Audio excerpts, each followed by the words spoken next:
بسم اللہ الرحمن الرحیم۔ لقد کان لکم فی رسول اللہ اسوۃ حسنہ، تمہارے لیے رسول اکرم صلی اللہ تعالیٰ علیہ وسلم کی زندگی میں بہترین نمونہ ہے۔ حضرت صلی اللہ تعالیٰ علیہ وسلم ہمیشہ سنجیدہ اور بامقصد گفتگو فرمایا کرتے تھے۔ رسول اکرم صلی اللہ تعالیٰ علیہ وسلم کی گفتگو انتہائی متانت، سنجیدگی کا بہت اعلیٰ نمونہ ہوا کرتی تھی، اور گفتگو کے سلسلے میں حضرت صلی اللہ تعالیٰ علیہ وسلم کا اصول اور ضابطہ یہ ہوتا تھا کہ اچھی اور بہتر گفتگو کی جائے، ورنہ خاموش رہا جائے۔ اسی لیے حضرت صلی اللہ تعالیٰ علیہ وسلم نے یہ بھی ارشاد فرمایا، من کان یؤمن باللہ والیوم الآخر فلیقل خیرا او لیصمت۔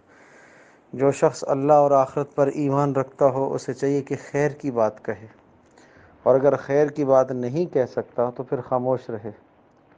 یہی وجہ ہے کہ قرآن مجید میں بھی اللہ پاک نے ارشاد فرمایا، قولوا للناس حسنا، کہ لوگوں سے اچھی بات کہا کرو۔ حضرت صلی اللہ تعالیٰ علیہ وسلم کے پیش نظر یہی بات رہتی تھی، اس لیے حضرت صلی اللہ تعالیٰ علیہ وسلم بھی اس کا اہتمام اور معمول فرمایا کرتے تھے کہ ہمیشہ حضرت صلی اللہ علیہ وسلم بامقصد گفتگو فرمایا کرتے تھے۔ تو لوگوں سے اچھی بات کرنی چاہیے، اور اچھی بات اخلاق کے دائرے میں رہ کر اچھی بات کہی جائے، اور اچھی بات آدمی نہ کہہ سکے تو پھر خاموش رہنا آدمی کے لیے بہتر ہے۔ اللہ تبارک و تعالی ہم سب کے لیے عمل کرنا آسان فرمائے۔